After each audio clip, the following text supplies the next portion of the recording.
Hello and welcome to HISD News. I'm Sarah Osborne.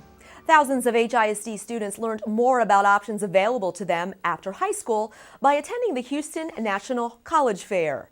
High schools and middle schools from across HISD bused nearly 1,400 students to the fair held at Reliance Center on April 12th. While there, students got a chance to meet with representatives from nearly 260 colleges and universities.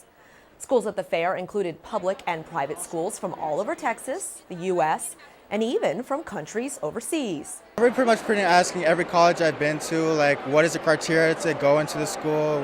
What GPA should I have? We came here to learn about financial aid and all the colleges that they're offered, what is the GPA that they need so we can go to college. And it's really helpful because many students don't know this information, so it's a good way for them to come here and learn about it. Half of the colleges I didn't knew about it at all. It's my first time looking at them. So I actually learned a lot of things, especially about the scholarships and about how the college life is over there and everything. So it's actually pretty fun. I liked it. In addition to financial aid and scholarships, representatives at the fair were also on hand to talk about different majors and career options. Speaking of scholarships, 5 HISD students have been selected as 2012 National Achievement Scholarship winners. They are among only 800 students selected nationwide for the honor. In addition to bragging rights, each student will receive a $2,500 college scholarship. They include Cameron Birkins from Carnegie Vanguard, Samtucci Okafor from DeBakey High, Freki Mojekwu and Christopher Reed from Booker T. Washington, and Nicole Snyder from Westside High School. Members of HISD's class of 2012 got a chance to speak their minds at a recent student roundtable with school board members. Nearly 36 students from high schools across the district gathered at Hattie Mae White on April 12th to share their thoughts with trustees.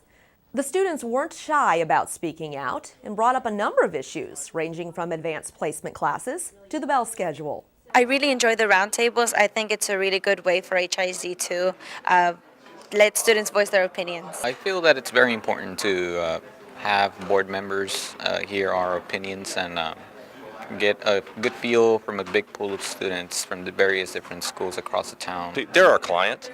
If our business is to educate children, these are seniors. They've been through our system.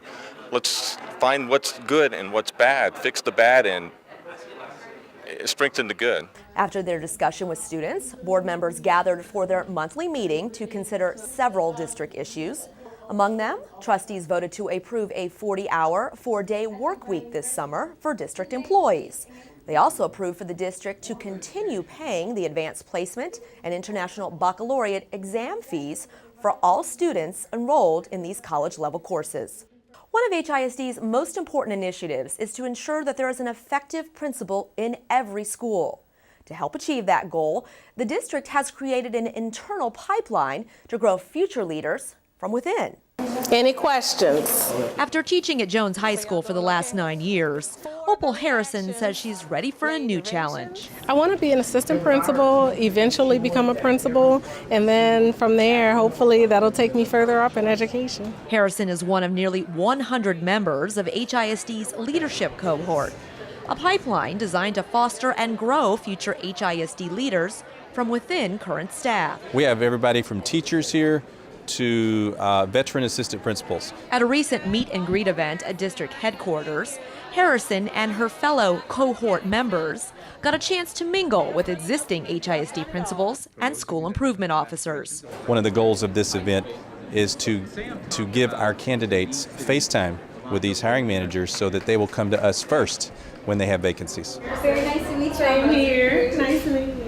Harrison and her colleagues also got a chance to hear feedback on their interviewing skills. The mock interviews provide us with the opportunity to experience a real interview so that whenever we do get an interview, we're ready, we're prepared, we know how to be poised and yet answer the questions that they ask. In addition to the district providing training and resources to these future HISD leaders, members of the cohort say they can lean on each other for support and guidance. You also need that extra support.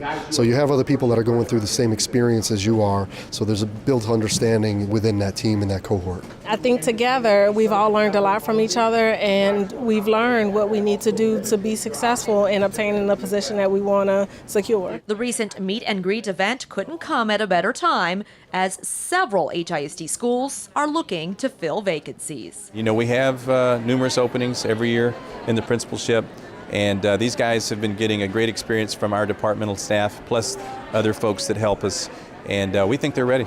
Time now for the HISD Fast Fact of the Week.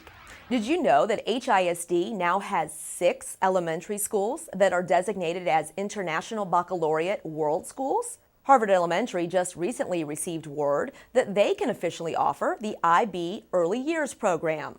IB is a special curriculum that focuses on the development of the whole child with an emphasis on global thinking. Congratulations, Harvard.